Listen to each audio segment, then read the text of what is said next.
책방의 최인아 대표입니다. 여러분 감사합니다. 네.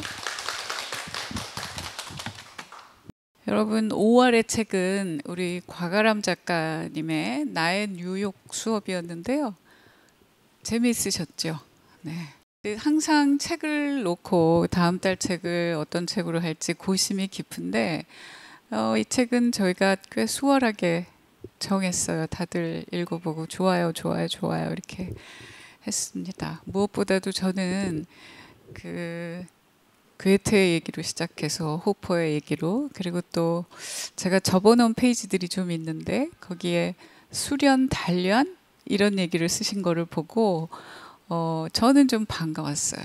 하여튼 우리 곽아람 작가님을 모셔서 이 책이 나오기까지, 책을 쓰시게 될 때까지의 이야기들, 그리고 이 책에서 어떤 얘기를 하시고 싶었는지 말씀을 한 40분 정도 듣고, 그리고 여러분들이 궁금하신 점들을 직접 질문하고 답변 듣는 시간으로 진행하겠습니다. 나오시겠어요? 오늘 날씨가 이렇게 좋지가 않고, 그리고 무엇보다 귀한 토요일 저녁에 이렇게 와주셔서 감사합니다. 최인아 책방에서 제가 이제 여러 번 북토크를 하고 강연도 하고 했는데요. 그 전에 배웠던 분들은 다시 배워서 너무 반갑고, 처음인 분들은 또 지금부터 잘 부탁드린다고 인사드리고 싶습니다. 고맙습니다. 네. 말씀을 듣고 그리고 이따가 질의응답 이어갈게요. 네.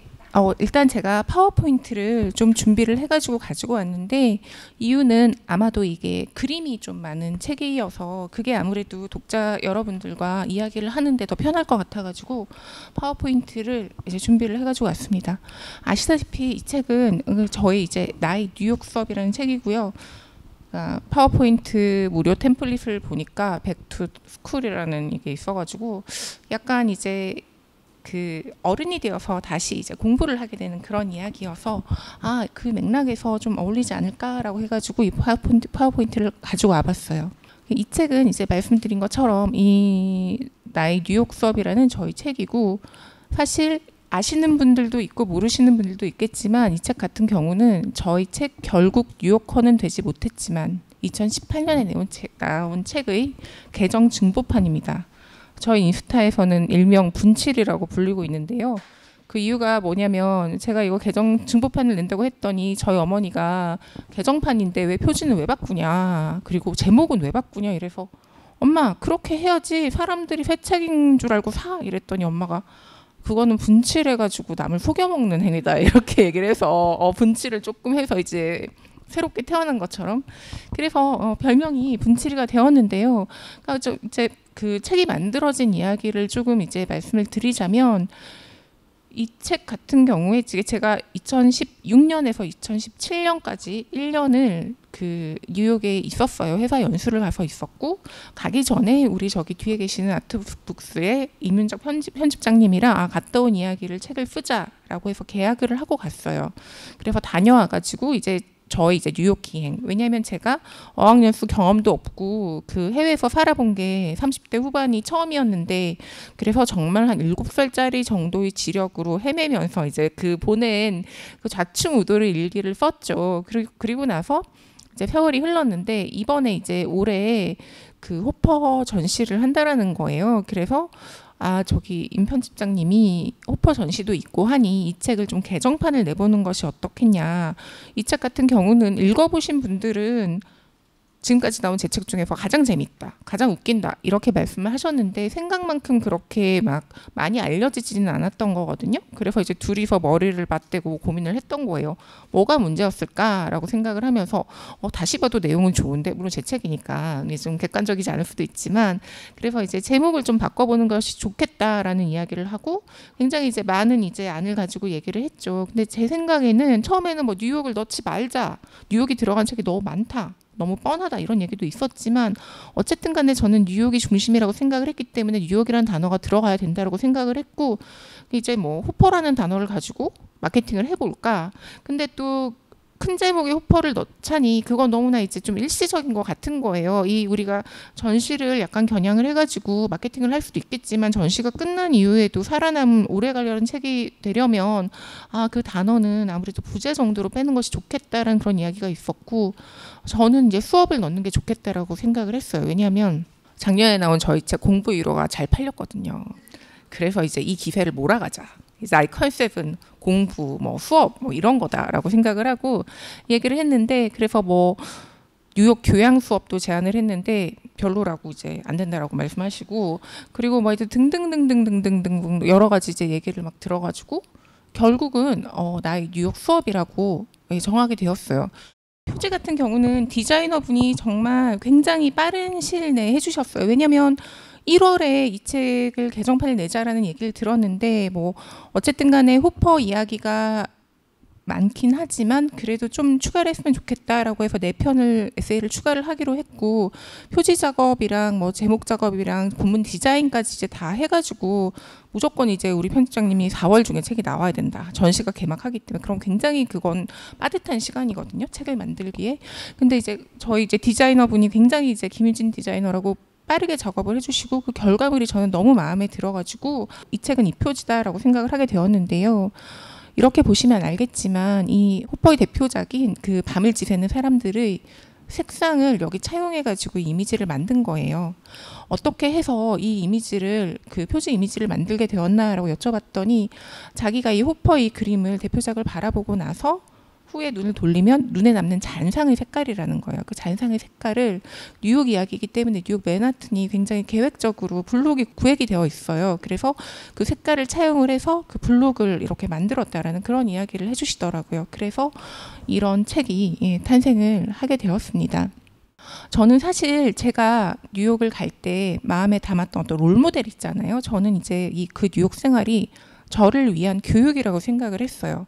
사실 저는 아이도 없고 남편도 없기 때문에 보통 이런 연수를 가는 사람들은 아이 영어 공부를 목적으로 가잖아요. 근데 저에게는 이제 그런 목표도 없고 수많은 시간이 있는데 그러면은 나는 1년을 무엇을 위해 살 것인가 라고 생각을 해보았을 때 제가 이미 이제 14년을 회사를 다녔기 때문에 나를 위한 재교육이다 라는 생각을 했던 것 같아요. 그래서 아이 이제 공부시키러 가는 분들은 거기 이제 막대한 비용을 쓰잖아요. 제가 생각한 게 나도 그만큼 쓰자, 나를 위해서.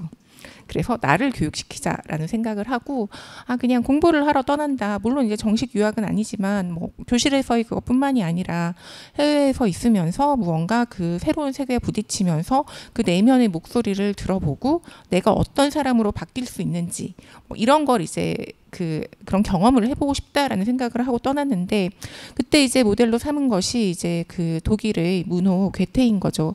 이 그림 같은 경우는 괴테가 1786년 9월에 이탈리아로 떠났어요. 그때 이제 그 당시 이제 귀족 자제들은 1년 정도 이제 유럽을 여행을 하면서 다른 국가를 여행을 하면서 무언가 이제 수련을 하는 그랜드 투어라는 것이 유행을 했는데 보통 이제 20대 때 가는데 괴테는 37세에 간 거죠. 굉장히 좀 늦었죠. 그래서 1788년 6월에 고향인 바이마르로 돌아옵니다. 괴테가 이제 처음에 로마에 갔을 때 뭐라고 얘기했냐면 나는 세계의 수도에 도착했다 이런 얘기를 해요. 그때는 이제 로마가 세계의 수도였던 거죠. 근데 요즘 이제 생각을 하기로는 미국이 이제 점점 커지면서 뉴욕이 세계의 수도라는 그런 이야기들을 많이 하잖아요. 그래서 저도 이제 뉴욕에 갔을 때 나는 세계의 서울에 왔다 이런 생각을 했었고 그런 어떤 좀 거창하고 굉장히 좀 이상적인 그런 포부를 가지게 된 거죠. 나도 괴테처럼 괴테만한 대문호는 아니겠지만 어쨌든 그렇게 좀 자신의 뜻을 가지고 큰 사람이 되고 싶다라는 생각을 했고 이 초상화 같은 경우는 괴테가 로마에 갔을 때 거기 있었던 티슈바인이라는 화가의 집에 거기 머무르고 있던 화가의 집에 이제 머물렀어요. 그때 이제 티슈바인이라는 화가가 창가에서 바깥을 내다보고 있는 젊은 괴테의 모습을 그린 거죠. 굉장히 저는 이 그림이 아름다운 그림이라고 생각을 하고 사실 이제 뭐 민음사에서 나온 뭐 괴테 이탈리아 기행에 있는 뭐 표지 뭐 그런 이제 유화가 굉장히 그 괴테의 대표적인 초상화긴 한데 저는 이 뒷모습이 훨씬 더 이 젊은 괴테의 어떤 느낌을 잘 보여준다고 생각을 해서 책의 권두화로 결국 뉴요커는 되지 못했지만 때부터 싫었습니다. 그래서 괴테는 말했죠. 이탈리아 기행이라는 책을 이탈리아에 돌아와서 썼는데 거기에서 내가 이 놀라운 여행을 하는 목적은 나 자신을 속이기 위해서가 아니라 여러 대상을 접촉하면서 본연의 나 자신을 깨닫기 위해서다라고 이야기를 했습니다. 그래서 이 구절이 에피그램처럼 그 책 권도에도 들어가 있죠. 그러니까 저는 이 말이 독일의 대문호라는 사람도 사실 뭐 나 자신을 깨닫는다 이건 굉장히 현대적이고 근대적인 말처럼 느껴지잖아요. 뭐 맨날 이제 젊은 시절에 뭐 방황을 하면서 난 내가 누구인지 모르겠어. 나는 뭐 나를 찾고 싶어. 이게 굉장히 이제 현대의 언어처럼 느껴지는데 이 시기에 이 18세기의 이 문호도 그런 생각을 했다라는 데서 굉장히 전통적인 자아 찾기라는 것이 전통적인 자기 수련의 방법이라고 생각을 했고 그렇다면 나도 괴테를 롤모델로 삼아서 살아보자라는 생각을 했던 거죠. 그렇지만 뉴욕에서의 이제 생활을 거듭할수록 어떤 저희 모습은 괴테라기보다는 에드워드 호퍼라는 화가를 닮아간다라고 생각을 했습니다. 사실 이 자화상은 1903년에 그린 이 자화상인데 호퍼가 1882년생이에요. 근데 젊은 시절의 자화상인데 이 자화상 같은 경우는 원래 이제 개정판 전의 그 뉴욕 건 되지 못했지만 들어가 있지 않아요. 이번에 이제 분칠을 제대로 하면서 이 그림을 넣는 것이 좋겠다라고 생각을 했고 그래서 그 젊은 괴테와 젊은 호퍼를 나란히 놓으면 이게 거의 저희 뉴욕 생활을 감쌀 수 있는 완벽한 나의 수업 이야기가 되겠다라고 생각을 해서 이 그림을 두 개를 놓았죠.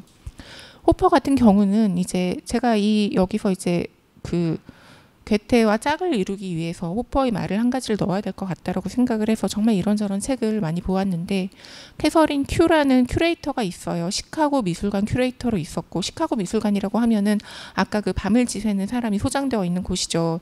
지금 이제 돌아가셨는데 굉장히 이제 큐레이터로 유명한 분이고 그 전설의 큐레이터 뭐 예술을 말하다 미술가를 말하다라는 책이 지금 절판이 되었는데 아토그스에서 나온 적이 있어요. 그런데 이 캐서린 큐라는 사람이 아티스트들을 인터뷰한 책이 우리나라에 번역되지 않았지만 이제 예술가의 목소리라는 책이 있는데 거기서 호퍼의 대화에서 이런 말을 하더라고요. 캐서린 큐가 무엇이 당신 작품에 가장 큰 영향을 주었냐라고 물으니까 호퍼는 얘기를 하죠. 저는 항상 저 자신에게 의지했다. 나를 돌아본다. 나한테 크게 영향을 준 이가 있는지는 모르겠다. 그리고 더 물어보면은 모든 답은 나의 캔버스에 있다라고 얘기를 합니다. 저는 여기서 나 자신에게 의지를 했고 내게 크게 영향을 준 이가 있는지 모르겠다라는 그 생각이 어떤 말이 굉장히 기억에 남더라고요. 결국은 이제 삶을 살아간다는 것은 나 자신의 의지를 해서 내 안에 나를 찾고 그래서 진정한 나를 깨닫고 이제 발전시켜 간다라는 그런 이야기여서 그런 점에서 괴테와 호퍼가 연관성이 있겠구나라는 생각을 했어요. 사실 뉴욕에 가기 전에 호퍼는 그다지 제가 좋아하는 화가는 아니었어요. 뭐라고 해야 되나? 너무 멋있는 척하는 사람이라고 해야 되나? 허세? 약간 좀 그런 게 느껴졌고 이제 다들 호퍼의 작품 이야기를 할 때 뭐 도시의 고독 막 이런 얘기들을 많이 하잖아요. 그래서 저는 어떻게 생각을 했냐면 도시의 고독 좋지. 근데 너무 흔한 말이고 무언가 이제 고독한 사람들이 아니라 나는 고독한 사람이야 라고 말을 하는 어떻게 좀 고독해지고 싶어하는 사람들이 좋아하는 화가가 아닐까? 약간 멋있기는 한데 별로 사귀고 싶지 않은 그런 남자 같은 그런 느낌 있잖아요. 좀 나쁜 남자 같고 그렇게 호감을 가지지 않았는데 뉴욕의 생활을 하면서 이 도시에 호퍼가 살았기 때문에 이런 그림을 그렸구나 라고 깨닫게 되는 점들이 굉장히 많았던 거죠. 그래서 이번에 이제 개정판 작업을 하면서 4점의 호퍼 그림을 추가를 하기로 하고 어떤 그림이 좋을지에 대해서 생각을 해보았습니다. 그 생각을 했을 때 가장 먼저 글을 쓰고 싶다라고 떠올랐던 그림이 이 그림이에요. 에드워드 호퍼의 여자들을 위한 테이블이라는 그림이고 이게 1930년 작인 거죠. 이 그림을 저는 뉴욕에 있는 메트로폴리탄 미술관, 메트라고 불리는 그 미술관 전시실을 거닐다가 처음 마주쳤는데 굉장히 낯설었던 것이 이렇게 명랑한 그림이 왜 호퍼의 그림이지? 색채가 굉장히 화사하잖아요. 그래서 우리가 지금 생각하고 있던 그런 어떤 우울함, 아까 보셨던 밤을 지새는 사람들과는 좀 거리가 있는 그래서 과연 이 그림이 호퍼 그림인가 라고 생각을 하면서 굉장히 들여다보게 되었어요. 일단 이 앞에 있는 여자가 좀 체격이 건장해요. 건장하고 쓸쓸한 느낌이라기보다는 금발머리에 흰 옷 밟고 앞에 있는 이 과일들도 너무 맛있어 보이고 색깔들이 굉장히 이제 좀 화려하고 앞에 있는 음식도 이게 웨이트리스인 거잖아요. 그렇지만 이 그림 역시 어떤 고독 이런 것과 뭐 인간 소외 이런 것과 연관시켜가지고 해석하는 사람들이 많은 것 같아요. 메트로폴리탄 미술관 홈페이지만 봐도 이 캐셔랑 이 웨이트리스 사이에 뭔가 단절이 되어 있다.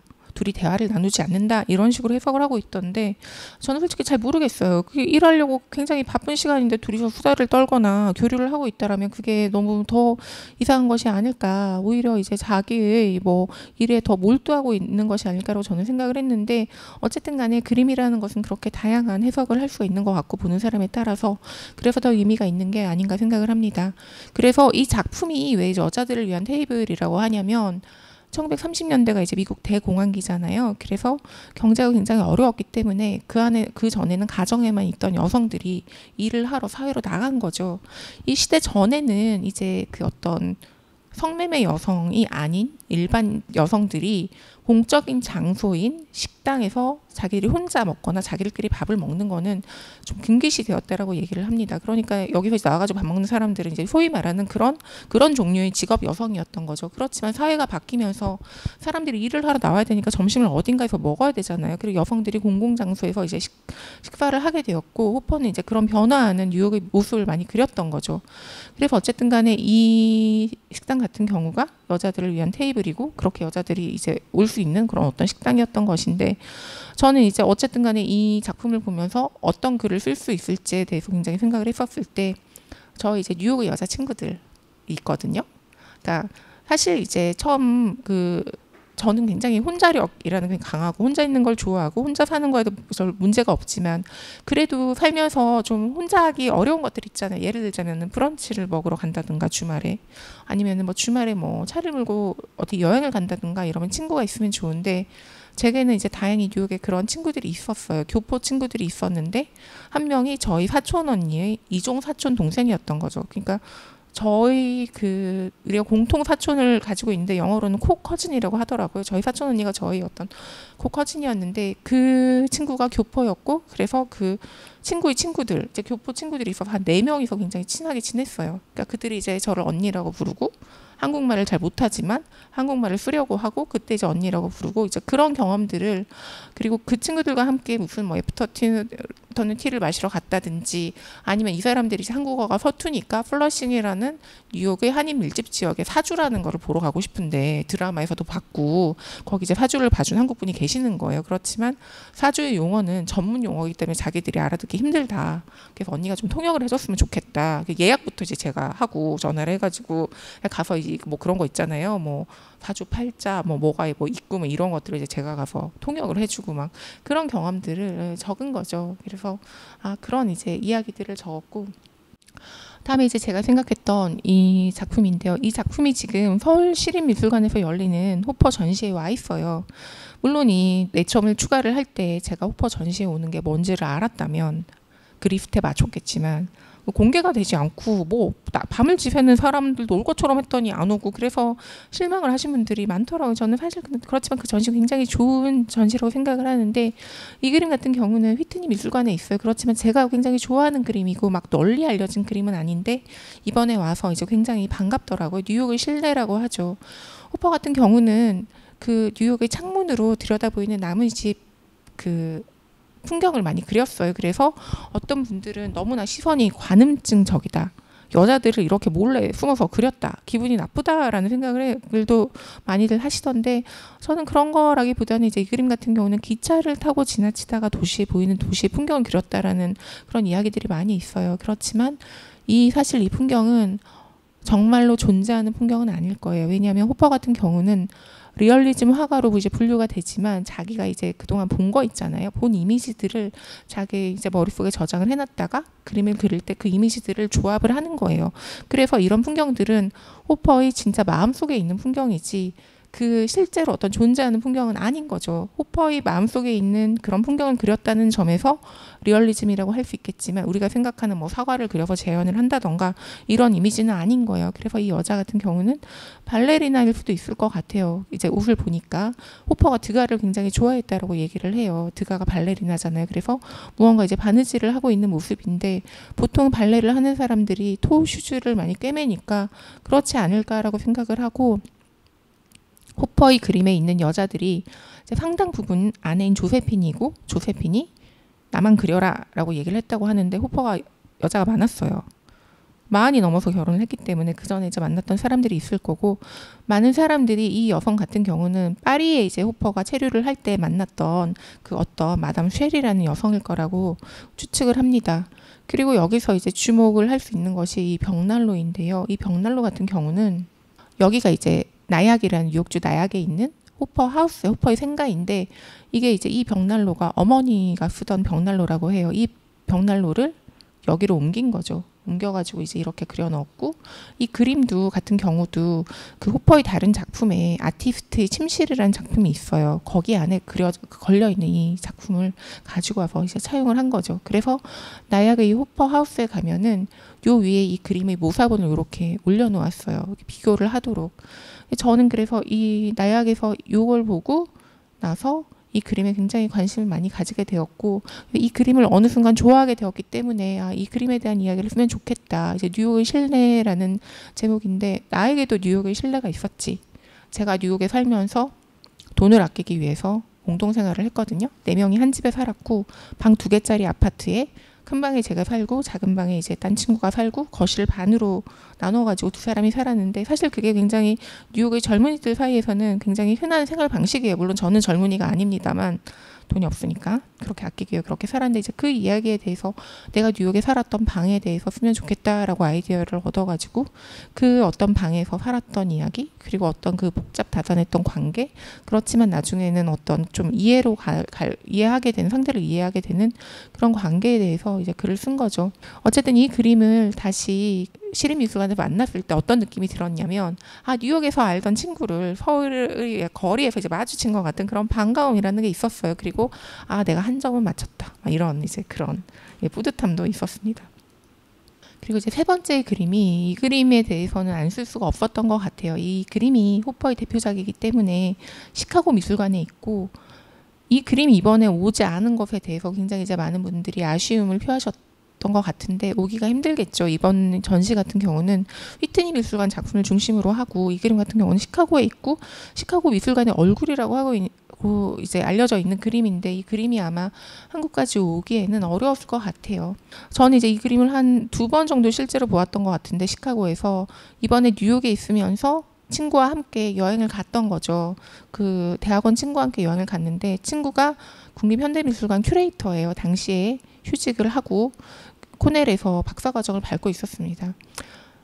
친구와 함께 여길 갔더니 저는 항상 이 그림을 볼 때는 인물에 주목을 했던 것 같아요. 이게 이제 등을 보이고 있는 이 사람은 어떤 사람일까, 어떤 사연을 가지고 있을까, 이 2 남자와 여자는 처음 만난 사이일까, 아니면은 알던 사람인데 사이가 나쁜 것일까, 아니면 이 2사람이 어떤 사이에 교감을 하고 있어서 나중에 이 바에서 나와서 함께 어디론가 갈 것인가, 이런 상상을 하면서 보는데, 제 친구는 딱 이 말만 하더라고. 벽이 레모색이야, 이렇게 얘기를 하는 거예요. 저는 이 벽이 레모색이라는 생각 한 번도 해본 적이 없는데, 역시 큐레이터의 감각은 좀 다르다, 나랑 보는 것이 다르다라고 생각을 하고 그림을 굉장히 좀 새로운 눈으로 보게 되었던 거죠. 어떤 영화의 세트 같은 그런 느낌이죠. 바깥에는 아무것도 없고 굉장히 정적이 있고, 여기 출입문이 안 보이잖아요. 요거 말고도 여기도 문 손잡이가 없고, 여기 어디로 들어가는 건지는 알 수 없는데, 커다란 통창을 통해서 어떤 영화의 한 장면을 보듯이 우리가 이제 안을 보는, 그래서 우리가 이 인물들을 가지고 이야기를 만들어 볼 수 있는 그런 그림인 것 같아요. 이 그림을 이제 이야기를 하면서 대표적으로 호퍼의 고독 이야기를 하는데, 저는 이제 언젠가부터는 밤에 혼자 일하는 이 바텐더에게 굉장히 눈길이 가더라고요. 이 사람들이야 술을 마시고 오는 사람인데, 이 사람은 밤새 일을 해야 되는 사람이잖아요. 물론 제가 야근이 잦은 직종이라서 그런 것도 있겠지만, 이 사람은 다 손님들이 가고 나면 혼자서 테이블을 치우면서 얼마나 외로울까, 그런 생각을 하면서 그림을 보게 되었고, 그래서 그 이야기를 썼습니다. 사실 이 그림 같은 경우는 호퍼가 뉴욕에 있던 이런 바에서, 그런 이 다이너라고 하는 이 간이 식당에서 아이디어를 얻었다라고 그렇게 알려져 있지만, 그 다이너가 과연 어떤 곳인지는 아무도 모르죠. 왜냐하면 말씀드린 것처럼 호퍼는 자기가 본 풍경, 자기가 본 건물, 자기가 본 가구, 자기가 본 다리 이런 것들이 어떤 그 일부를 조합을 해서 새로운 풍경을 만들어내기 때문에, 그래서 이 그림은 제가 책에 썼듯이 어디에도 있고 어디에도 없는 풍경, 그래서 결국은 나의 이야기이자 여러분의 이야기가 될 수 있는 그런 풍경이라고 생각을 합니다. 다음 그림이 이제 찹스이라는 이 그림인데, 이 그림 같은 경우는 좀 굉장히 언론에 많이 알려진 그림이에요. 이 그림이 2018년 11월에 이제 뉴욕 크리스티 경매에 나와가지고 1,040억 원에 팔렸거든요. 그것이 지금까지 팔린 호퍼 작품 중에서 최고의 경매가를 기록한 작품입니다. 이 그림 같은 경우는 뉴욕에 없죠. 그리고 지금 이제 경매가 그 낙찰이 돼가지고 어디에 갔는지 이게 지금 밝혀질 수가 없는, 경매사들이 입을 다물고 있기 때문에 그런 그림인데, 찹스이라고 하는 것은 우리가 생각하는 어떤 한자로는 잡채라고 하는데 우리식의 잡채라고는 좀 다르고, 이제 뭐 잡탕으로 이제 볶은 거예요. 뭐 고기도 넣고 뭐 이제 야채도 넣고 이래서 그 미국식 중국 식당에서 굉장히 인기가 있는 음식이라고 해요. 그래서 여기 간판에도 찹스이가 이제 적혀 있는 거죠. 아까 말씀드렸던 것처럼 이 1930년대 이런 대공황기에 여성들이 이제 일하러 나갔고, 이 이제 여성 노동자들이 이런 찹스이 식당이 굉장히 값이 싸기 때문에 이런 데서 밥 기미를 떼었던 거죠. 말씀드렸던 것처럼 여자 둘이 앉아 있잖아요. 앉아 있는데 예전에는 여성들끼리 이렇게 밥을 먹는 거는, 공공장소 밥을 먹는 거는 상상도 하지 못했던 일이었는데, 이 사람들이 이제 직업이 있고 점심을 먹어야 되기 때문에 나와 있는 거죠. 당시에 어떤 옷차림을 하고 있어요. 그 크로셋이라고 하는, 이 당시에 이제 뭐 모자를 쓰고 있고 보브컷이라고 하는 짧은 머리카락을 가지고 있고 화장을 한 모습. 그렇지만 약간 독일 인형 같은 그런 모습이잖아요. 뭔가 그렇게 생명력이 있어 보이진 않고 이제 뒷모습을 보이고 있는 사람. 그리고 이 여기 지나치게 깨끗한 어떤 테이블, 차밖에 안 나오고 이렇게 조용한 중국 식당이 있었나라는 저는 생각을 하게 되더라고요. 한국에서도 마찬가지, 뉴욕에서도 마찬가지인데, 그래서 역시나 호퍼의 이제 그림은 리얼리즘이라는, 우리가 생각하는 리얼리즘이랑은 거리가 멀다라는 그런 생각을 했는데, 어쨌든 간에 이 그림 같은 경우는 저에게 이제 뉴욕의 차이나타운에서 느꼈던 어떤 자유, 이제 뭐 해외 생활을 해보신 분들도 있겠지만 저 같은 경우는 이제 가장 힘들었던 것이, 내가 아시아인이라는 게 너무 도드라지고 어떤 내가 실수를 할 때마다 그 쏟아지는 그 무언의 느낌? 얘는 어쩜 이럴까라는, 역시 이제 그 뉴요커가 아니고 아시안이라서 좀 교양이 없다라는 그런 어떤 느낌을 받은 적이 굉장히 여러 번이 있고, 예를 들자면 이제 대표적인 게 슈퍼마켓에서 줄 서잖아요. 줄 서가지고 앞에 사람이 이제 다 계산 끝나고 나가서 한 발짝 좀 내디디려고 하면은 이제 내가 얘기하면 오라고 이제 윽박지르는, 내가 크게 잘못한 것도 아닌데 내가 여기에 질서를 잘 모르고 느꼈구나라는 그런 어떤 그런 느낌이 있었던 것 같아요. 해외에 있으면서 생각, 내가 이거 잘못한 게 아닐까, 내가 또 어디서 또 책을 잡히지 않을까라는 그런 느낌이 들었는데, 이제 차이나타운에 가면은 너무 자유로운 거예요. 입만 다물고 있으면 제가 중국 사람인지 한국 사람인지 모르잖아요. 제가 정말 자유를 느꼈던 게, 빵집에 빵을 사러 갔더니 아무도 줄을 서지 않아요. 계산대 앞에 그냥 우글우글 몰려서가지고 주인도 돈 먼저 주는 사람한테 먼저 줘요. 돈을 먼저 내미는 사람. 저는 그래서 그게 너무, 그 장면을 보는 순간 무언가 저를 올가매고 있던 어떤 올가미가 풀리는 것 같으면서, 내가 이런 거에 굉장히 스트레스를 느끼고 있었구나. 물론 이제 순서를 어떤 중시를 하는 서구사의 풍습이라는지는 잘 알고 있고, 굉장히 이제 공정함에 대한 그런 것들이 아름답다고 생각을 하면서도 너무 이제 융통성이 없다라고 느꼈던 그런 어떤 것들이 나를 올가매고 있었다. 그래서 우울할 때면 차이나타운에 갔죠. 서울에서는 이태원 프리덤이 있었다면 이제 뉴욕에서는 차이나타운 프리덤이 있다. 가서 그냥 자유롭게 이제 무질서하게 있어보고, 만두도 사 먹고 짜장면도 사 먹고 심지어 싸고 발 마사지도 싸고 뭐 등등등. 그래서 그런 이야기들을 썼습니다. 그래서 어쨌든 간에 제가 이 책을 통해 가지고 말씀드리고 싶었던 거는, 어떤 호퍼처럼 살았던 어떤 약간 고독하기도 했던 그런 삶이, 그래서 제가 느꼈던 거는 그냥 이제 이국에 있던 이방인으로 있었기 때문에 있었던 고독이지, 무언가 본질적으로 이제 가지고 있었던 그런 고독은 아니었던 것 같고, 과연 이제 여러 가지 생각을 했던 거죠. 고독을 키워드로 호퍼를 이해하는 것이 많이 정답인가, 여러 가지가 있을 수도 있을 것 같고, 물론 이제 호퍼는 내 그림에서 사람들이 고독을 읽어내기를 좋아한다, 뭐 괜찮은 것 같다, 이런 이야기도 했지만, 그래서 어떤 고독과 우리가 이제 호퍼의 그림을 일러서 리얼리즘이라고 이야기를 하는 것이, 앞에도 말씀드렸던 것처럼 그게 실제의 사물을 재현을 한 것이 아니다라는 그런 이야기를 하고 싶었죠.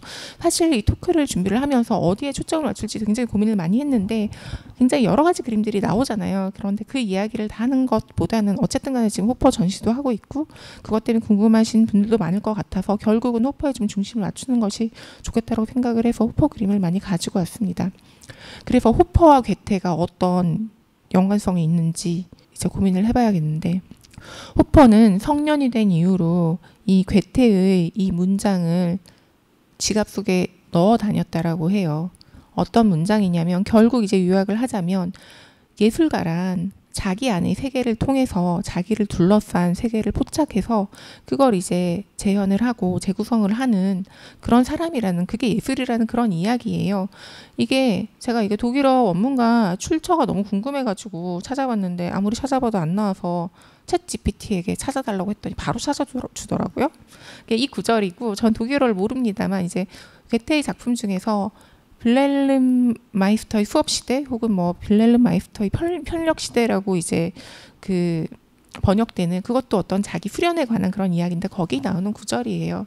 그래서 호퍼와 괴테는 닮아 있는 거죠. 결국은 예술은 내 안에 있는 나 자신에게 의지를 해서 내 안에 있는 이야기로 그걸 바탕으로 해서 세계와 맞부딪히면서 나 자신을 찾아가고 그걸 재현을 해서 사람들한테 제시를 하는 그런 것이라는 그런 측면에서 두 사람의 친연성을 굉장히 많이 느꼈고, 그 이야기도 네, 책에 일부 있습니다. 그래서 이제 원래 이제 결국 뮤커는 되지 못했지만에 있었던 이제 호퍼 이야기를 하자면, 아까 말씀드렸던 그 벽난로 있잖아요. 벽난로가 있는 나약의 그 미국 그 뉴욕에서 한 1시간 좀 넘게 걸린, 버스로 1시간 좀 넘게 걸리는 그 도시의 호퍼 하우스 벽에 이 작품이 걸려 있었어요. 호퍼가 8살 때 성적표 뒷면에 그린 그림이죠. 저는 어린아이가 어떻게 이런 그림을 그릴 수가 있을까? 아, 천재란 이런 사람이 아닐까라는 생각을 했는데, 이 너무 쓸쓸해 보이고 이제 어떤 그 어깨에서 이제 느껴지고 뒷짐을 진 자기의 모습이잖아요. 그러니까 마음속에 쓸쓸함이 많았던 그런 기질이 있었던 사람이었던 거죠. 그러니까 저도 그러니까 타고난 기질에 그런 점이 있었기 때문에 어떤 이런 쓸쓸함을 굉장히 이해를 잘 할 수 있었던 것 같아요. 호퍼가 이렇게 어떤 좀 남들과는 다른, 자기가 이방인이라고 생각을 하는, 그래서 사물을 다르게 보고 무언가 이제 동떨어진 것 같은 그런 느낌을 가진 이유에 대해서 이 호퍼 하우스 인턴이 설명을 해주더라고요. 전데요, 이제 호퍼 12살 때의 키예요. 12피트 183cm. 여기 이제 인턴이 여기 너도 서봐라, 사람들을 세우고 얼마나 차이가 나는지 사진 꼭 찍으라고 찍어주더라고요. 제가 키가 166.7이에요. 여자치고 작은 키가 아닌데 이렇게 차이가 나는 거죠. 12살의 아이가 183cm라고 하면은 얼마나 다른 아이들에게 놀림을 많이 받았겠어요. 실제로 너는 호퍼가 아니라 그레이스 호퍼다, 뭐 메뚜기다, 이런 놀림을 많이 받았기도 했고, 이제 그 다른 아이들과 보는 세계가 다른 거죠. 눈높이가 다르니까. 그러니까 이제 거기에 얽매이지도, 그러니까 어울리지도 못하고 그런 어떤 마음속에 그런 고독이 있었던 사람인 것 같아요. 그래서 그런 감정들이 자기 작품에 드러나고, 그런 어떤 마음을, 그림을 잘 그리니까 그런 아까 여기 있었던 허드슨 강이거든요. 허드슨 강, 바다처럼 넓은 허드슨 강을 보면서, 드나드는 배들을 보면서 아, 나는 배를 설계하는 사람이 되고 싶어, 이런 마음을 가지고 그렸고, 그런 것들이 이제 그림에 잘 나타났던 것 같습니다. 그래서 이제 조세핀에 대해서 이야기를 하죠. 그 아내 조세핀에 대해서 이야기를 하자면, 그 호퍼 하우스에 이제 조세핀을 호퍼가 그린 그림들이 이제 몇 가지가 걸려 있었어요. 이 그림은 아니고 어떤 드로잉 같은 것들인데, 조세핀 같은 경우는 호퍼와 마찬가지로 그림을 그리는 사람이고 예술가인데, 둘이 이제 예전에 같은 학교를 다녔어요. 그리고 이제 40이 넘어가지고, 둘 다 40이 넘어가지고 결혼을 했는데, 호퍼와는 정반대 인물이었던 거죠. 호퍼는 굉장히 말이 없고 수줍음을 많이 타고 사회성이 없는 사람인데, 이 부인은 굉장히 쾌활하고 자그마하고 명랑하고 누구나 좋아하는 그런 성품이었던 거죠. 둘이 안 맞았겠죠. 이렇게 맨날 싸우고. 그렇지만 둘을 사랑하는데, 굉장히 좀 호퍼는 그 시대의 인물이니만큼 좀 가부장적인 사람이었고, 가부장적이기만큼 아내한테 또 바라는 게 있었는데, 조세핀은 또 예술가이기 때문에 그런 것들을 이제 잘 안 맞았던 것 같아요. 이제 호퍼가 가장 많은 불만을 가졌던 게, 조세핀 요리를 못한다, 그리고 밥을 안 하려고 한다, 나는 굶어 죽을 것 같다, 그래서 그런 그림을 그린 적도 있고, 어떤 그 섹슈얼한 측면에서도 둘이 안 맞았던 것 같아요. 그것도 이제 불만이었고, 근데 왜냐하면 이 조세핀 같은 경우는 굉장히 보수적인 가정에서 자랐고 그런 교육을 받았기 때문에 그런 데도 서투르고, 둘 사이에 아이도 없고, 그렇지만 이 조세핀이라는 여자가 사교성이 좋기 때문에 호퍼의 그림을, 자기 남편의 그림을 그 화상들에게 소개를 많이 하고 전시회를 열도록 하고, 호퍼를 이제 유명세를 그 키우는데 도움이 됐던 인물인 거죠. 그렇지만 자기 자신은 별로 이제 잘날 게 없는 그런 예술가로 남았고, 나중에 나의 삶은 호퍼를 위한 삶뿐인가 이런 이제 한탄을 굉장히 많이 하기도 했지만 결국 이제 호퍼가 죽고 난 다음에 물려받은 그림 3,000여 점을 휘트니 미술관에 다 이제 기증을 했던 그런 인물인 거죠.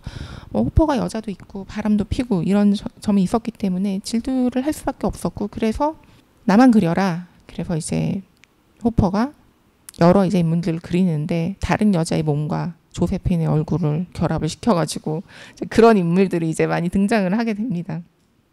이게 서울시립미술관에 지금 와 있는 작품이잖아요. 스케치 작품이고 이제 둘이 굉장히 그 자동차 여행을 많이 했는데 와이오밍 여행을 하면서 스케치를 하고 있는 어떤 활기찬 모습 저는 이 그림이 굉장히 좋더라고요. 그래서 가지고 와봤어요.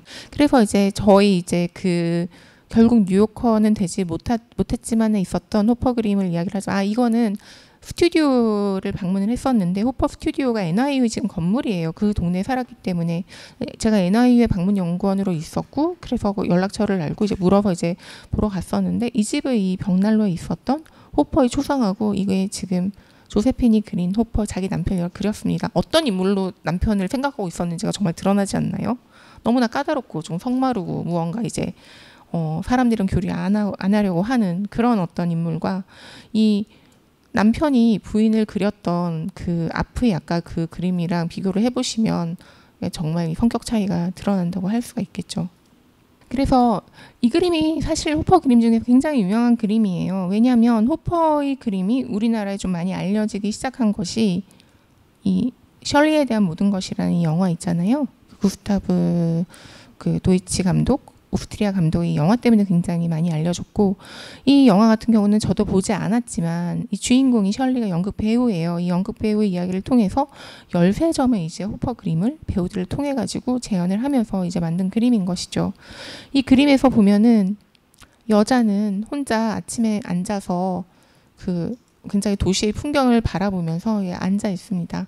제가 살았던 뉴욕의 방이 이런 모습이었어요. 침대 이쪽으로 창이 나 있고 침대는 좀 삭막하고 벽 같은 경우도 저희 집이 아니니까 뭔가를 붙이지 못하고 항상 아침에 일어나서 이런 이제 그 자세로 잠옷 차림으로 바깥을 바라보면서 베이글을 먹거나 이제 아침을 먹었던 것 같아요. 룸메이트들이 있었지만 어쨌든 간에 다 남이잖아요. 남이고 언제까지 같이 살 사람들도 아니고 같이 살고 있지만 가족들은 아니고 어느 정도 거리가 있고 여러 가지 뭐 위생이라든지 그런 문제들에 대해서 다툼들이 있고 이제 그런 사람들과 살면서 우리는 모두 같이 있지만 결국은 함께 밥을 먹지는 않는다. 각자의 식사를 하는 그런 어떤 쓸쓸한 모습 그런 것이 이 아침에라는 작품에 굉장히 닮아 있다고 생각을 해서 책에 그 이야기를 썼었고요. 그리고 이 그림 이번에 왔잖아요. 제가 이제 두 작품을 맞췄다라는 굉장히 좀 의기양양해졌는데 이 그림 같은 경우도 굉장히 좀 아까 얘기했듯이 이제 그 뉴욕의 실내처럼 좀 관음증적인 어떤 모습 이 남의 집을 밤에 들여다보는데 여기 커튼이 흩날리고 있고 옷을 갈아입고 있는 것인지 어쨌든 여자의 모습이 보이죠. 저는 뉴욕에 맨해튼에 살면서 어떻게 해서 호퍼가 남의 집 창문을 많이 들여다봤는지를 깨닫게 되었어요. 왜냐하면 그 도시가 복잡하고 사람은 많고 집들은 붙어 있기 때문에 남의 집 창문이 보일 수밖에 없더라고요. 제가 이제 저희 집에서 창문을 열고 밖을 바라보면 밤에 커튼을 안 친 집의 내부가 환하게 들여다보는 거예요. 어떤 사람들은 와인을 마시고 있고 어떤 사람들은 TV를 보고 있고 어떤 사람들은 이제 아이를 달래고 있는 그런 어떤 그래서 좀 부럽기도 하고 저 사람들은 외롭지 않겠다라는 생각이 들기도 하고 또 어떤 사람들은 굉장히 외롭겠다 이런 생각이 들기도 하고 저 사람들은 뭐 하는 사람일까 그런 풍경들을 보면서 그래서 호퍼가 이런 그림을 그렸구나 라고 깨닫게 되었습니다. 이 그림은 지금 모마에 있고요. 모마에서 이제 제가 사진을 찍어왔던 그런 슬라이드인데 이번 전시에서는 사진 촬영이 금지가 되어 있더라고요. 그래서 그 이야기를 하면서 책에 그런 걸 썼죠. 왜 내가 호퍼를 이해를 하게 되었고 어느새 이제 살다 보니 나도 호퍼처럼 살게 되었고 괴테는 나의 롤모델이지만 호퍼는 정말 나였다라는 것을 깨닫게 되었던 그런 그림이었고 그리고 이제 어떤 측면 그러니까 호퍼 별로 그러니까 좀 가까이 하기에는 좀 먼 남자인 것 같았는데 왜 이웃집에 사는 남자를 우연히 계속 마주치다 보면 좀 정이 들잖아요. 약간 그런 느낌이 있었던 것 같아요. 이 그림에 대한 이 그림도 제가 굉장히 좋아하는 그림인데 호퍼가 영화관을 좋아했기 때문에 극장이나 영화관의 모습을 굉장히 많이 그렸고 이 왼쪽 편에 그리고 그 시대가 또 영화의 이제 시대였잖아요. 어떤 뭐 에어컨이 나오는 이런 어떤 영화관 같은 것이 굉장히 좀 매력적인 공간이었고 여기 이제 왼쪽에선 영화가 상영이 되어 있고 안내원은 여기에 있어요. 이 그림을 이제 말할 때도 흔히들 이제 고독과 고립과 소외를 굉장히 많이 이야기를 해요. 왜냐하면 여기서 그 영화를 보고 사람들이 몰두이고 즐거운데 여기 이제 서 있는 사람은 무슨 생각을 하고 있을까? 본인만이 영화관에서 소외가 되고 지키고 있는 이 사람의 어떤 그런 고독에 대해서 굉장히 많이 얘기를 하는데 저는 이제 제가 뉴욕에 있을 때 조성진 이제 피아니스트 조성진이 카네기 홀에서 데뷔 무대가 있었어요. 거의 뉴욕의 맨하탄의 모든 한국 사람들이 다 모인 것 같은 그런 어떤 그런 그 공연이었는데 저는 이 그림을 알고 있었기 때문에 그 공연에서 안내원이 유심히 보이더라고요. 이제 길을 안내를 해주고 자리를 안내를 해주고 뭔가 이제 사람들이 좀 그 관람 매너에 어긋나는 행동을 하면 제지하는 그런 사람인데 빨간 옷을 입은 안내원을 유심히 보게 되었는데 제 앞에 서 있었기 때문에 굉장히 공연을 즐기고 있더라고요. 본인도 이제 손가락도 까딱까딱 하고 발도 까딱까딱 하면서 그 공연을 즐기고 있으면서 나중에 이제 공연이 끝났더니 정말 이제 뜨거운 박수를 치는 그 안내원에서 이 뉴욕 이제 무비의 뉴욕 영화의 안내원이 겹쳐 보이면서 아, 이 여자에게 좀 위로가 되는 그런 장면이다. 이 여자도 알고 보면은 이 여기 소리를 듣고 있고 여기 조금 움직이기도 하면서 영화도 보고 영화도 즐길 수 있는 그런 인물이 될 수도 있지 않을까라는 그런 이야기를 썼던 것이죠. 마지막에 나오는 호퍼 작품이 이 작품입니다. 말씀드렸던 것처럼 호퍼는 기차를 굉장히 좋아했고 움직이는 어떤 그런 기차라는 것이 도시 풍경을 바꾸잖아요. 근대적으로. 그런 근대적인 기차와 건물들에 대해서 굉장히 관심이 많았기 때문에 그렇게 변화하는 뉴욕을 모습을 많이 그렸던 것이죠. 그리고 제가 이제 뉴욕에 있으면서 보스턴이라든지 뭐 워싱턴 DC라든지 그런 곳을 갈 때 기차를 많이 이용을 했는데 그러다 보니 왜 호퍼가 기차를 그렸는지 혹은 기차 안에 이 인물을 그렸는지를 이해를 하게 되더라고요. 호퍼 같은 경우도 이제 고향인 이제 나약과 이제 뉴욕을 오고 갈 때도 기차를 많이 탔었고 이 안에 여자 이 얼굴도 부인이라고 해요. 몸은 누구인지 모르겠지만 어쨌든 이 여자는 여기에 앉아서 어딘가로 떠나고 있고 무언가를 읽고 있으면 굉장히 몰두해가지고 있죠. 그러니까 자기만의 세계에 이제 빠져 있는 이제 그런 모습을 그린 것이죠.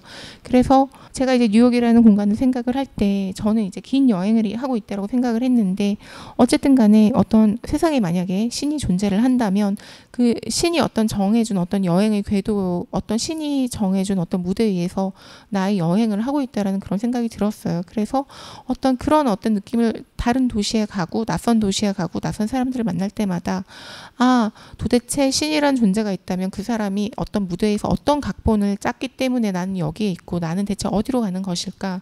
그리고 내가 이제 뉴욕에서 이제 배우고 보고 느낀 것들, 소위 이제 제가 수련이라고 그 명명했던 그것들은 나에게 어떤 의미를 가지는 것일까라는 생각을 해보았을 때 결국은 제가 이제 굉장히 어떤 힘든 일을 겪을 때마다 생각했던 것처럼 아, 결국은 이 일이 나의 세계를 확장시켜 줄 거야. 그래서 나는 예전보다 조금은 더 나은 사람이 될 거야. 어떤 사람이 될지는 모르겠지만 조금은 더 좀 인격적으로 아니면 조금 더 시야가 넓어진 나은 사람이 될 거야 라고 생각을 했던 어떤 세계의 확장을 위해서 아, 만약에 신이 존재를 한다면 나에게 1년의 시간을 주고 나를 뉴욕 땅에 놓았구나. 그래서 나로 하여금 끊임없이 어떤 여행, 결국은 나의 내면으로 이어지는 그런 여행을 하게 되었다라는 그런 깨달음을 얻은 그 이야기를 이 그림과 함께 썼습니다. 그래서 저희 이제 호퍼와 저희 책과 저희 뉴욕에 대한 이야기는 여기로 마치고요. 이제 대담과 함께 질문을 받도록 하겠습니다. 감사합니다.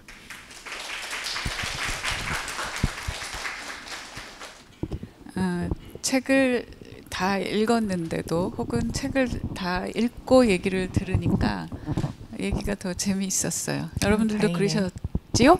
네, 지금부터는 그러면 궁금하신 것들을 질문해 주시고요. 직접 답변을 듣겠습니다. 그 전에 혹시 이제 생각을 좀 해보시라고 시간을 드리는 의미에서 제가 하나 뭐 감상이랄까 말씀을 드리면 저는 제가 이제 평소에 하는 생각 중에 많은 사람들이 멘토가 있었으면 좋겠어요. 뭐 롤모델이 있었으면 좋겠어요. 그런데 하여튼 그런 얘기들을 많이 하잖아요. 네. 그러면 그럴 때마다 제가 그것이 꼭 주변에 살아있는 사람이거나 혹은 꼭 사람이지 않아도 되는데 이제 제 경우는 기업에서 오래 일을 한 사람이기 때문에 기업도 좋은 멘토가 될 수 있고 기업들이 지속 가능한 성장을 위해서 기울이는 노력들 네. 이런 것들이 개인에게도 좋은 레퍼런스가 될 수 네. 있고 혹은 살아있는 사람 말고 이미 예전에 살다 가신 분들의 생각이며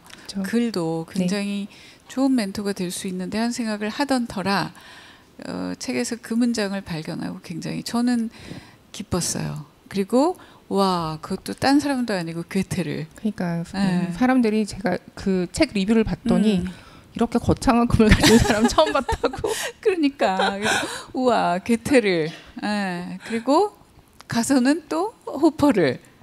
야 스케일이 다르다 이런 생각을 하면서 읽었습니다. 네, 그냥 이상주의자라서 제가 그런 것 같고 일단 포부는 크게 가지는 게 좋잖아요. 네, 그렇습니다. 예, 그렇죠. 네. 예, 괴테가 굉장히 큰 뜻을 가진 그런 사람이었고 거기에 맞춰서 자기를 이제 변화시키려 노력을 했기 네, 때문에 네. 저는 이제 그런 과정을 어쨌든 간에 제가 그 발밑에도 못 미치겠지만 꿈을 이제 가지면 그 괴테가 그런 이야기를 그쵸. 했어요. 소망을 가진다라는 맞아요. 것은 자기 안의 능력과 다름 아니다라고 했기 때문에 제가 어떤 꿈을 가지다 보면 그런 능력이 생기지 않을까라는 네, 그런. 그래서 네.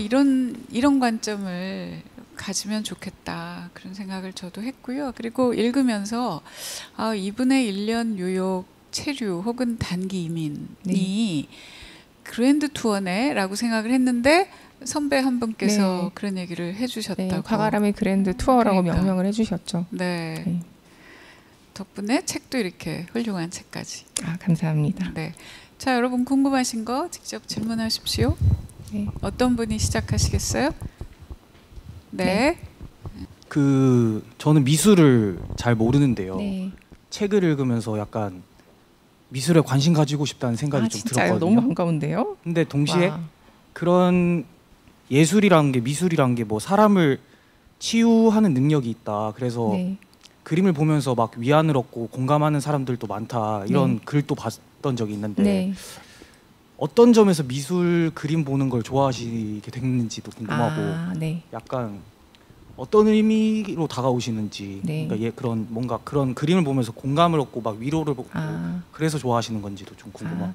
저는 어릴 때부터 그림 보는 거를 좋아했어요. 근데 저는 이제 제가 경남 진주 출신인데 거기는 소도시이기 때문에 뭐 미술관도 없고 뭐 이렇다는 화廊도 없고 그러니까 저는 도록으로 그림을 본 거죠. 그러니까 집에 그 아버지가 그때는 이제 저희 80년대 이럴 때는 출판사 외판원들이 책을 팔러 돌아다녔던 맞아요. 거예요. 그렇죠.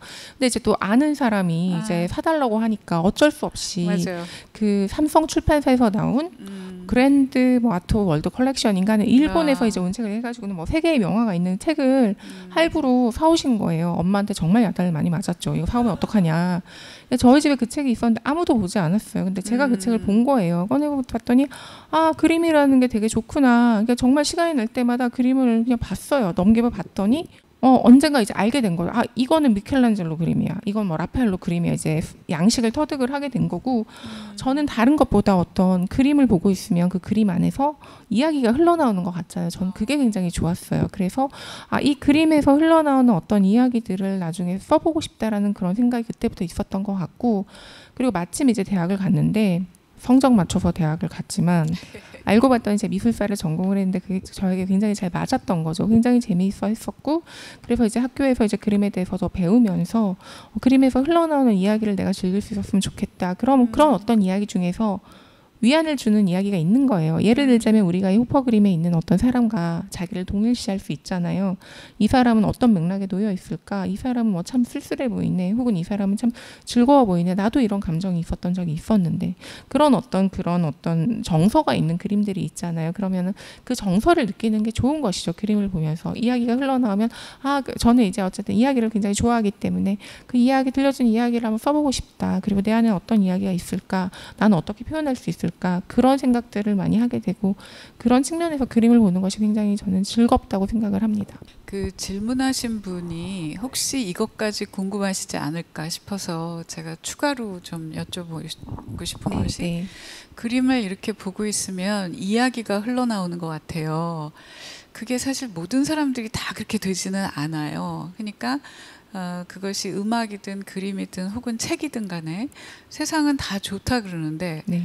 나는 친해지기가 어려워요. 이런 네. 분들이 많이 계신단 네. 말이에요. 그러면 작가님은 처음에 이제 그 아버지가 사신 그 네. 도록을 보면서 특별한 노력을 기울이지 않았는데 그 그림에서 이야기가 느껴졌어요? 아니면 뭔가를 하셨어요? 근데 그때 되게 어렸기 때문에 초등학생이어가지고 제가 어떤 노력을 기울였는지에 대해서는 그냥 그거는 기억이 안 나는 거예요. 그냥 계속 봤어요. 읽는 걸 너무 좋아했기 때문에 읽었던 것 같고 그러면 그러니까 특히 제가 초상화를 좋아하기 때문에 네. 초상화를 보다 보면은 그 인물에 대해서 상상을 하게 되잖아요. 근데 꼬맹이가 보니까 이 그림 속의 인물들이 누군지 모르는 거죠. 그렇지만 예를 들자면 뭐 옛날 이제 서양의 옛날 그림들은 신화를 소재로 한 것들이 많고 그리스 로마 신화를 읽었기 때문에 아 이런 스토리가 있구나. 그리고 또는 성서를 소재로 한 것들이 많고 어릴 때 집에 있는 이제 성경 이야기를 읽었고 나름 이제 성당을 어릴 때 다녔었기 때문에 네. 아, 이 안에 인물들은 이런 이야기가 있구나. 그냥 그런 스토리가 묻어난다는 걸 되게 당연시 여겼던 것 같아요. 네.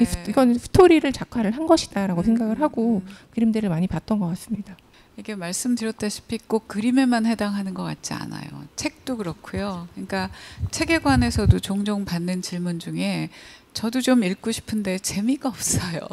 책하고 친해지려면 어떻게 해야 돼? 이런 얘기들 하신단 말이에요. 네. 혹시 책에 관해서 좀 들려주실 얘기가 있으세요?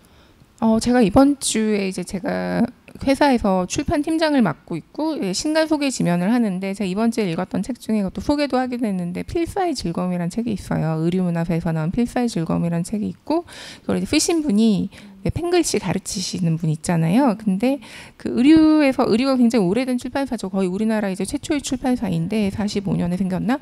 거기서 지금 나오고 있는 세계문학 전집이 50권이 있어요.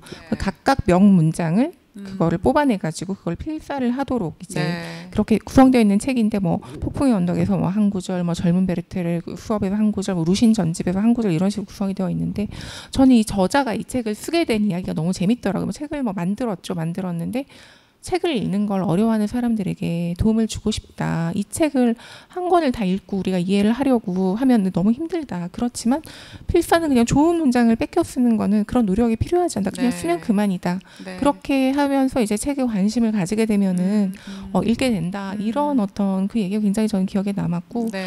그냥 저는 그냥 책을 되게 좋아하는 아이였던 것 같아요. 왜냐하면 어릴 때 호퍼처럼 친구가 별로 없었고 별로 이제 극 아이여가지고 MBTI 따지면 내향인이어가지고 사람 만나는 거를 크게 좋아하지 않고 네. 혼자 있는 걸 좋아했어요. 혼자 노는 아이가 가장 효과적으로 이제 혼자 놀 수 있는 방법은 책 속의 인물들과 네. 친구가 되는 거죠. 그게 훨씬 더 좋았던 것 같아요. 이제 외부랑 어떤 이런 소통을 하기보다는 책 안에 어떤 주인공들 뭐 예를 들자면은 뭐 후공녀도 있겠고 뭐 로빈슨 크루소라든가 네. 그런 사람들과 어떤 이야기를 나누면서 저 혼자의 세계에 빠져 있는. 근데 이렇게 얘기를 하니까 약간 요즘은 그런 거를 그러니까 저희 어머니는 제가 되게 문제가 없다고 생각을 했는데 저희 친척분들은 쟤는 이상한 애다.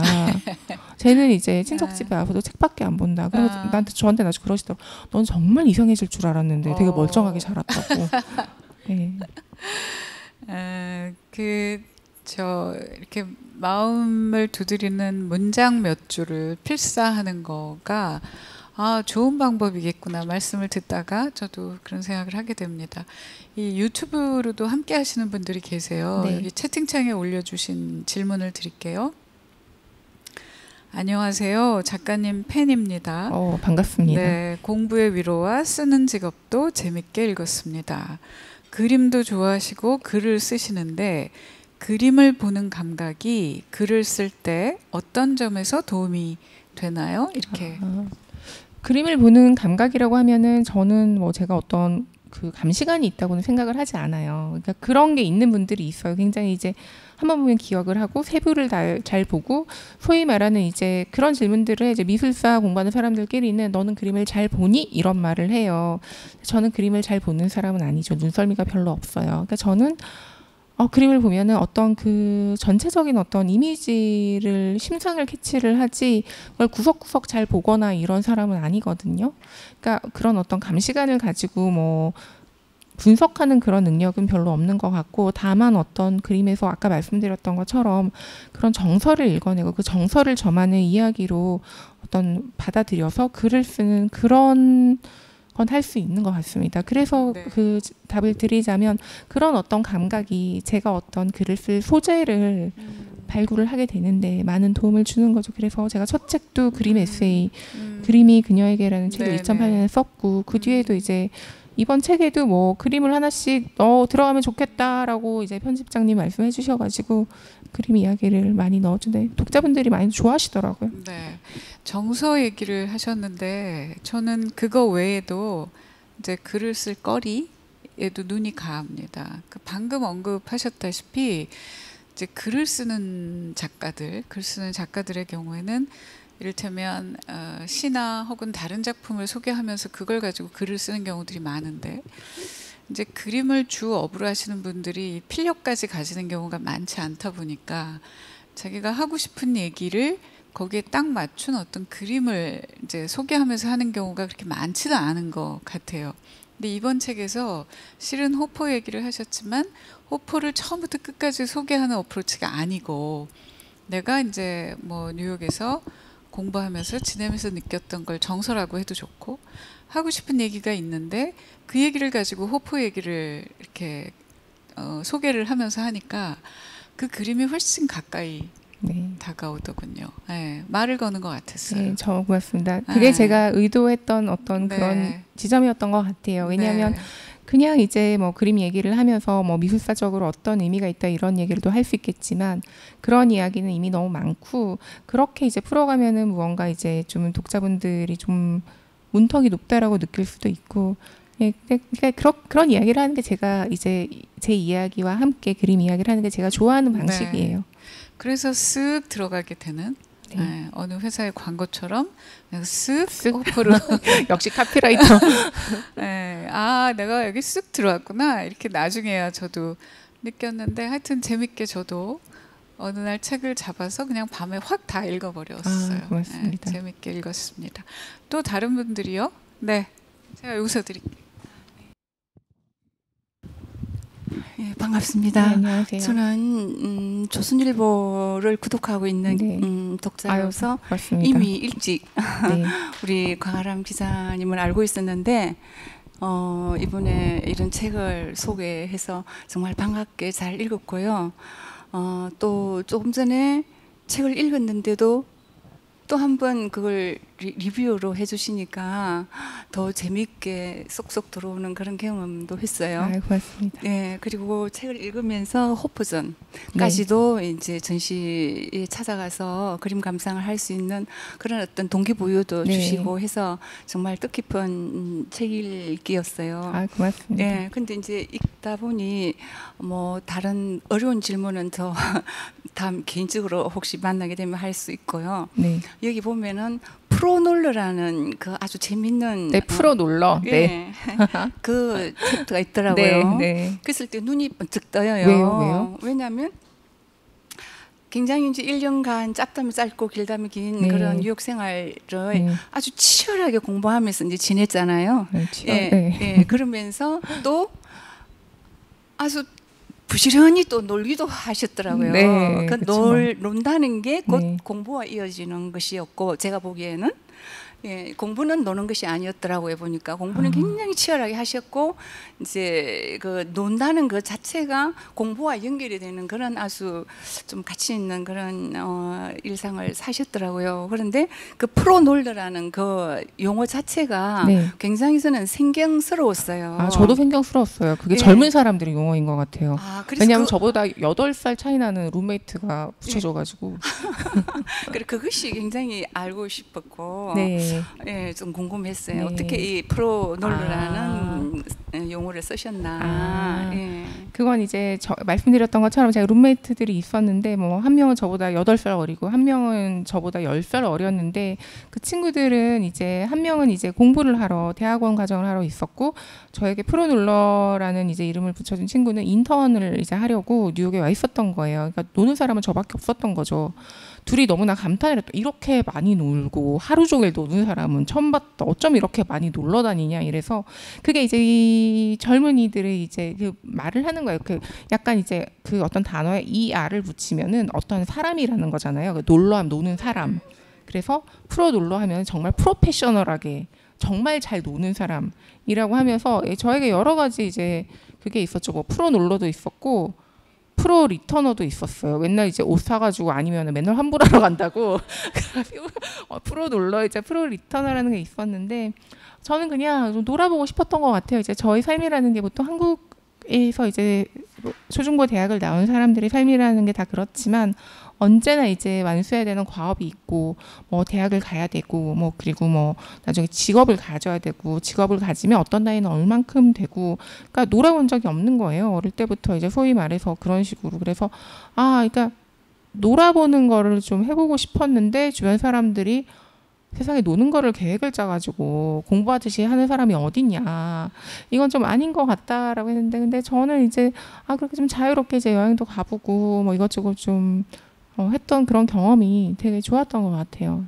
예, 저 자신에게 어떤 휴식을 주면서 나중에 이제 인생 후반을 살아갈 수 있는 어떤 힘을 주는 네. 예, 그런 시간이었다고 생각을 합니다. 네, 유튜브로도 또 질문이 올라왔어요.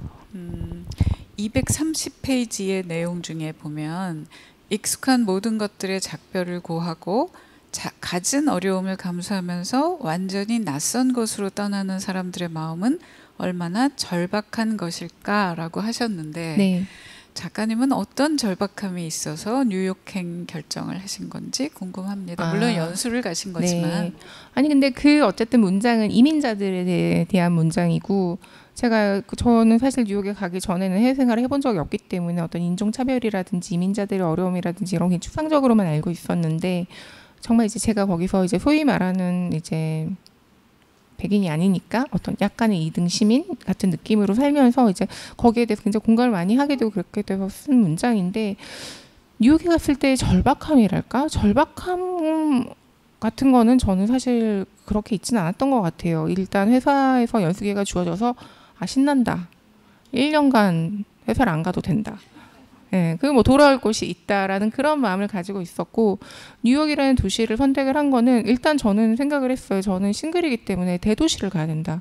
미국을 가야 된다라고 생각을 했어요. 유럽도 이제 물론 좋지만 한국 사람이 살기에는 미국이 편하다는 얘기를 많이 들었고 어쨌든 미국이라는 어떤 강대국이 어떻게 작동하곤 하는지 약간 어떤 기자로서 보고 싶은 마음도 있었고 그렇다면 어쨌든 간에 나는 혼자 살기 때문에 좀 운전도 잘 못하고 이러니까 살기 편한 LA와 뉴욕 둘 중에 한 군데를 가야 된다고 생각을 했는데 LA에 있는 프로그램은 지원했다 떨어졌고요. 뉴욕에서는 받아주어서 뉴욕을 간 것인데 어떤 그런 절박한 마음을 가지지는 않았던 것 같아요. 다만 많이 보았으면 좋겠고 그냥 뭔가 연수를 했으면 좋겠고 1년간 좀 안전하게 잘 지내고 싶다라는 그런 마음을 가지고 떠났습니다. 지금 이제 출판팀장 하고 계시죠. 네. 그 전에 계셨던 부서가 어떤 데들이었어요? 기본적으로 기자 생활을 하면은 사회부에서 경찰 기자를 하고 이후에 뭐 편집부에도 좀 있었고 그리고 3년 다니고 1년 휴직하고 대학원 석사과정하고 돌아와가지고 지방 취재본부에 그때 저희 지방 파견 갔거든요. 경기 남부 취재본부에서 수원에서 이제 근무도 했고 그때는 이제 경기도 경찰청이랑 수원시청 출입 기자였고 나중에 올라와서 인물 동정팀에도 있었고 그 뒤에 문화부도 갔고 그리고 주말 섹션이 저희가 있어요. 지금 아무튼 주말이라고 예전 이름이 Y였는데 주말 섹션에도 있었고 그리고 다시 문화부에 와서 이제 굉장히 여러 가지 부서를 거쳐서 저는 회사에 나는 의무 복무는 다 했다.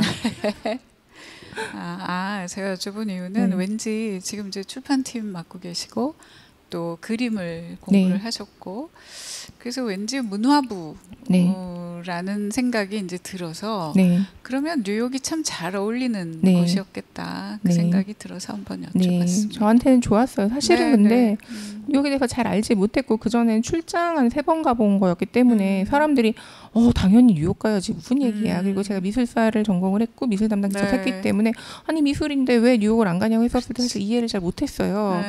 뉴욕이냐 LA 둘 중에 해서 그냥 운명에 맡겼는데 LA 떨어져갖고 저도 당연히 자, 또 다른 분이요? 네, 저 뒤쪽에.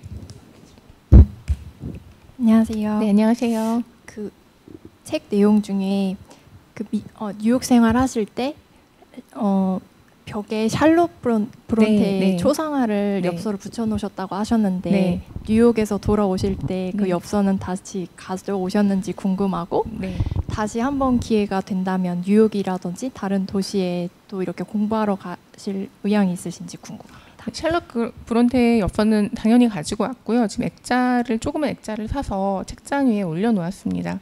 샬럿 브론테 같은 경우는 저는 사실 그 작품 제인 에어 별로 안 좋아하거든요. 약간 이제 끝날 때 그게 왜 불쌍한 부인 버린 남자랑 결혼한 얘기잖아요. 저는 이 부인이 로체스터가 너무 나쁜 놈이라고 솔직히 생각을 하고 왜 젊은 여자를 꼬드겨가지고 부인 버리고 그래서 그런 결말은 좋아하지 않았지만 이제 모건 라이브러리라는 그 뉴욕의 도서관에서 한 전시를 보러 갔더니 샬럿 브론테라는 사람이 참 위대한 영혼을 가지고 있었고 어쨌든 간에 그 남녀가 평등하지 않았던 시기에 나를 저자로서만 봐달라고 이야기를 했고 그리고 이제 저처럼 이제 해외로 이제 가서 그러니까 그 다른 도시로 가가지고 다른 그런 어떤 벨기에 있었나 그런 경험을 했던 그런 것들이 이제 저희 뉴욕 생활과 굉장히 비슷하다는 생각이 들어서 이 여자도 나의 롤모델이다라는 그런 이제 마음이 있었던 것 같고요.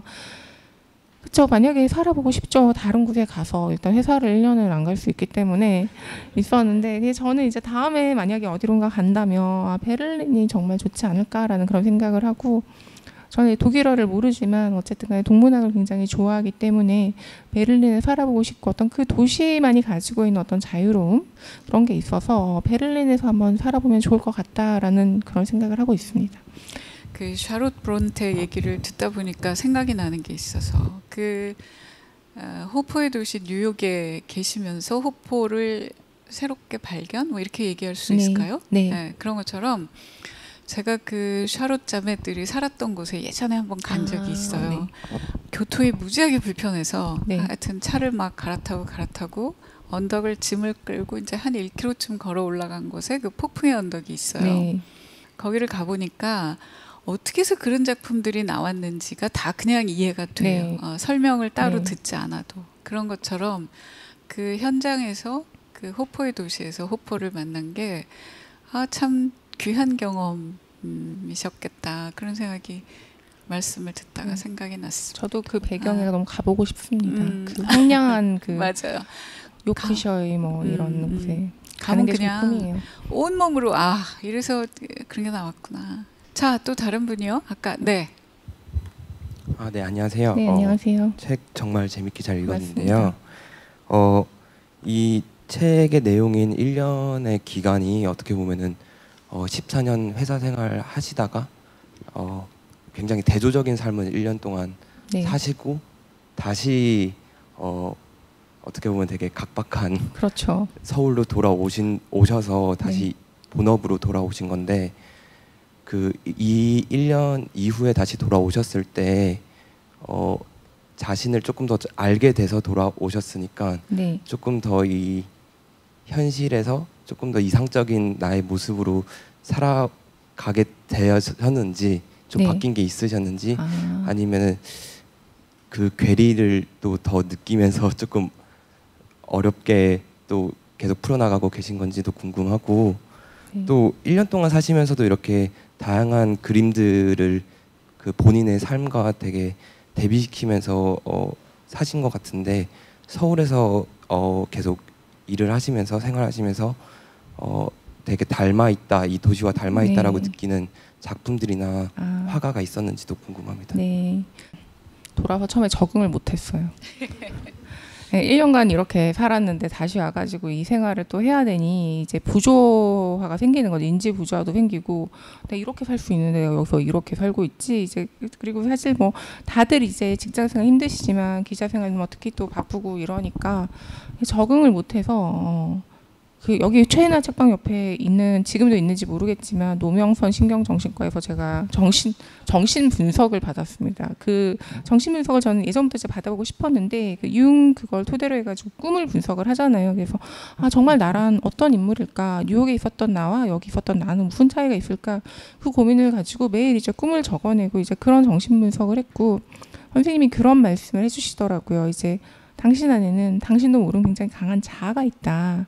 그런데 너는 아직 그거를 알아채지 못하고 있는 것 같다라는 그런 얘기를 들었는데 그 얘기가 사실 헤세의 데미안에 그런 이야기가 나와요. 그 데미안이 그 주인공 싱클레어에게 얘기를 하죠. 우리 안에는 모든 것을 할 수 있는 그런 것들이 있다라고 이런 얘기를 하는데 굉장히 이제 그 관통한 이야기로 생각을 했어요. 알고 봤더니 헤세가 우울증을 앓았고 융에게 정신분석을 받았더라고요. 그래서 그런 어떤 또 방황의 시절이 있었고 그걸 이제 거치다가 뭐 지금은 이제 괜찮고 뉴욕 생활이라는 게 어떤 생각이 드냐면 아 진짜 여기에서의 삶만이 전부가 아니다. 세상에는 굉장히 좀 다른 세계가 있고 다르게 살아볼 수 있는 어떤 방안이 있기 때문에 여기의 삶이 힘들다라고 해서 좌절하고 이것만 전부라고 생각할 필요는 없을 것 같다라는 그런 생각이 들고요.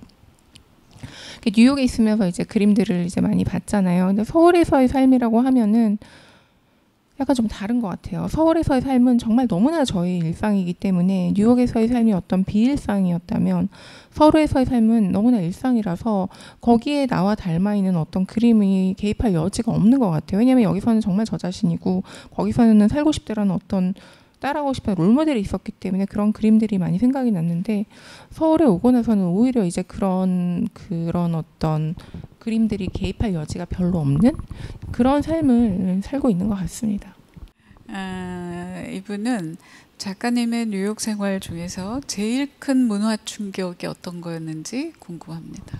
제일 큰 문화 충격은 진짜 그거였죠. 한 집에 거실 반으로 나누고 사는 거 정말 그게 그게 굉장히 이제 젊은 사람들 사이에서 일반적이고. 근데 거의 1년 같이 사신 거죠? 1년 같이 있었죠. 그러니까 뭐 중간에 이제 바뀐 룸메이트들도 있었고 오래 있었던 룸메이트들도 있었는데 그게 가장 큰 문화 충격이었고 그리고 제가 99년에 대학에 입학을 하면서 집을 떠나왔는데 그 이후로 쭉 혼자 살았거든요. 그랬는데 이제 중간에 한번 남이랑 살아봤는데 그 공동생활이라는 것이 쉽지가 않고 그렇지만 그 안에서 배우는 것들이 굉장히 많았어요. 지금 제가 내가 혼자 살면서 제 마음대로 하고 살았잖아요. 그렇지 않은데 이 규율을 따라야 되고 남들과 어떤 화합을 해야 되고 이제 그런 어떤 측면에서 특히 젊은 친구들과 같이 있었기 때문에 그런 어떤 나보다 굉장히 뭐 9살, 10살, 8살, 10살 차이 나는 사람들과 어떻게 소통을 하느냐의 그런 문제들도 있었고 저에게는 굉장히 그런 어떤 좀 배움의 시간이 많이 되었긴 했는데 힘들었어요.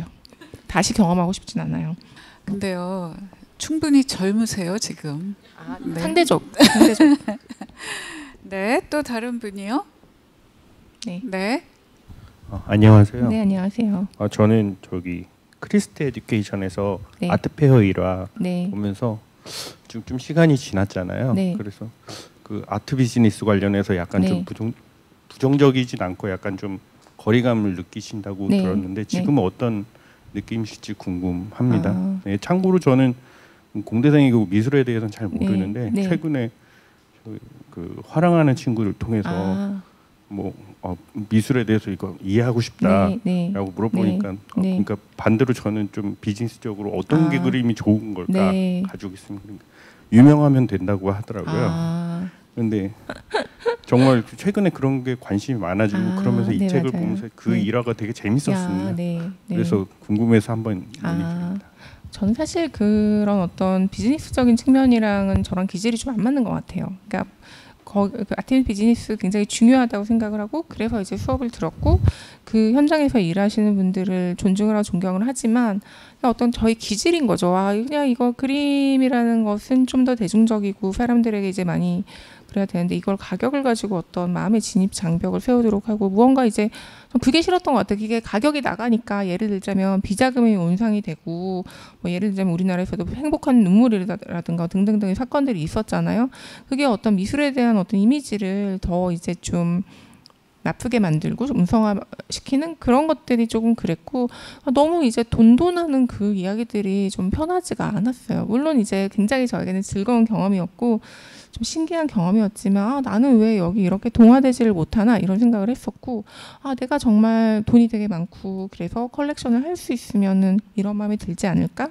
들지 않는 걸까라는 그런 생각들도 많이 했었고 아트 비즈니스에 대한 생각은 지금도 이제 친해지지는 잘 못하는 것 같아요. 물론 이제 그 세계에 대해서 흥미는 있고 뭐 예전에 미술 담당도 했기 때문에 경매도 취재를 하고 재미있는 부분도 있지만 내가 속하기에는 조금 버거운 세계가 아닌가라는 기질적으로 좀 좀 맞지 않는 세계인 것 같다라는 생각을 했어요. 그렇다고 해서 그 세계를 폄하하거나 뭐 다 뭐 돈은 다 나빠 뭐 이런 것도 아니고 그럴 만큼 어떤 순진한 어떤 제가 인물도 아닐 뿐더러 뭐 그렇게 순수하거나 그것도 아니지만 어쨌든 간에 기질적인 문제가 있는 것 같습니다. 좀 이건 다른 얘기인데요. 글이 정말 솔직해요. 아 그런가요? 네, 안 그렇게 느끼지 않으세요? 그리고 특히 이제 인스타그램에 거의 매일 올리시잖아요. 네, 그렇죠. 네, 근데 물론 그게 이제 책이 아니고 인스타라는 게 차이가 있긴 하겠지만 저는 뵌 적은 없지만 작가님의 어머니가 어떤 분이실지도 이제 막 느껴요. 굉장히 그 솔직 쿨을 넘어서 거침없는 분이실 것 같고. 저희 엄마는 제가 자기 얘기하는 줄 몰라요 인스타에서. 알면은 정말 의절당할지도 몰라요. 그래서 야 이럴 정도로 이렇게 솔직하게 쓸 수가 있구나라고 느낍니다. 그래서 사람들이 저에게 물어봐요. 너 회사 생활 괜찮냐고. 뭐 그것도 궁금했어요. 네, 물어봤는데 그리고 제가 처음에는 진짜 인스타도 익명으로 했어요. 왜냐면 저는 회사 사람들이 찾아오는 게 너무 싫었고 싸이월드 때도 페이스북도 익명으로 하고 정말 친한 친구들하고만 했는데 인스타그램도 익명으로 했어요. 그랬더니 뭐 사람들이 일본 여자인 줄 알았다 뭐 등등등등등 했는데 이번에 이제 그 책을 이 책 나오면서 그냥 실명으로 바꿨는데 아 그게 저기 뒤에 계시는 유민정 편집장님이 네가 몰라서 그렇지 과가람으로 검색하면 안 나오지만 영어로 검색하면 나온다. 너의 아이디가 아람 1214이기 때문에 사람들이 다 아는데 그걸 지금까지 몰랐단 말이에요. 아 그 말을 듣고 아무런 소용이 없었구나 하고 이제 실명으로 바꿨는데 근데 저는 이제 둘 중에 하나를 선택을 해야 되는 것 같아요. 굉장히 이제 그냥 순종적인 회사원으로 하면서 뭐 그런 얘기 뭐 안 하고 이제 굉장히 이제 회사에 충성하는 것처럼 하거나 아예 인스타를 안 하느냐라는 한 가지가 있고 나머지 하나는 어쨌든 내가 내 이야기를 하면서 저는 사실 인스타라는 것도 매일 쓰는 것이 글 쓰는 감각을 놓치지 않기 위해 쓰는 것이 있는데 그렇다면 어떤 이야기를 쓸 것이냐 어차피 쓸 건데 그러면은 뭐 그러니까 한 거죠. 나를 이제 숨기고 굉장히 어떤 좀 보여주기 위하고 나를 안전을 지키는 이야기만 쓸 것인가 아니면은 뭐 그냥 뭐 회사 뭐 어차피 열심히 다니고 일을 열심히 하니까 그런 거를 신경을 쓰지 않고 좀 솔직하게 나에 대한 이야기를 쓸 것인가 둘 중에 하나의 그거라고 하는데 저는 기질적으로 마음에 없는 얘기를 좀 잘 못하는 성격인 것 같고 어차피 제가 이 길을 걷기로 했잖아요. 지금까지 이제 살아왔기 때문에 그냥 그렇게 그냥 기질적으로 그런 것 같아요. 제가 이런 질문 예전에도 받았는데 되게 솔직하다 이런 얘기를 들었는데 아마 저 자신도 그 솔직한 게 저의 강점이라는 거를 알고 있는 게 아닐까요? 저 자신도 의식하고 있지 않지만 아마 그래서 기질도 그렇고 아마 네 그런 것 같아요. 네. 역시 답변도 솔직해서 좋았고 그리고 또 하나 이제 글쓰기하고 관련된 질문을 드리고 싶은데 나는 주중에는 기자로서 쓰고 주말에는 책을 씁니다. 이렇게 얘기를 하셨잖아요. 근데 어떤 저널리스트 한 분은 그러시더라고요. 이분이 참 대단한 것이 작가님을 가리켜서 보통 기자들이 쓰는 글과 작가가 쓰는 글은 굉장히 다르다는 거죠. 기자는 이제 흔히들 뭐 육하 원칙 해서 가급적이면 효율적으로 그런데 작가로서의 글쓰기는 그것하고는 사뭇 달라야 되는데 이 두 가지를 이렇게 동시에 병행할 수 있다라는 게 참 대단하시다 이런 얘기를 어느 기자가 또 하더라고요. 얼마 전에 얘기를 너무 고마운 분이네요. 네, 그래서 스스로도 그게 자각이 되는지 내가 기자로 쓰는 글과 작가로서 쓰는 글이 혹은 그렇게 느껴진다면 이렇게 책을 내는 글을 쓰실 때는 또 다른 어떤 노력을 별도로 하시는지 궁금합니다. 네, 자각이라는 건 없죠. 일은 일이잖아요. 일은 일이니까 그냥 일은 일처럼 하고 책은 그냥 좋아하는 얘기를 쓰는 거니까 그렇게 쓰는 것 같은데 근데 제가 그러니까 그 두세 개를 왔다 갔다 할 때 별 어려움은 없으신 거예요. 그렇죠. 근데 그 얘기는 들었어요. 제가 입사를 했었을 때 제가 아마 쓰는 직업의 이 얘기를 썼던 것 같은데 친하지도 않은 선배가 저한테 얘기를 했던 게 이제 기억에 남는 게 기사의 문장이 그게 좋은 문장이라는 건 아니다. 이거는 굉장히 규격이고 틀이 있는 문장이기 때문에 이것만으로 만족하지 않고 네 글을 쓰는 연습을 계속 해야 된다. 안 그러면은 문장이 완전히 망가진다. 망가진다라는 게 물론 이제 기사체를 쓰게 된다라는 건데 그럼 너의 문장을 가질 수 없다라는 그 말을 들었고 그래서 저는 그 말이 굉장히 기억에 남아서 그래 싸이월드라도 열심히 해야지 뭐 이런 거 있잖아요. 블로그라도 열심히 해야지 그 생각은 계속 했었어요. 아마 그런 영향이 있지 않을까라고 생각을 하고 지금 쓰는 데는 뭐 딱히 그걸 자각을 한다는 게 아니고 일은 일이니까 일을 이제 손에 익었으니까 일은 일처럼 하고 일은 일처럼 엄격하게 하고 이제 쓰는 거는 자유롭게 쓰자 뭐 이렇게 생각을 하고 있는 겁니다.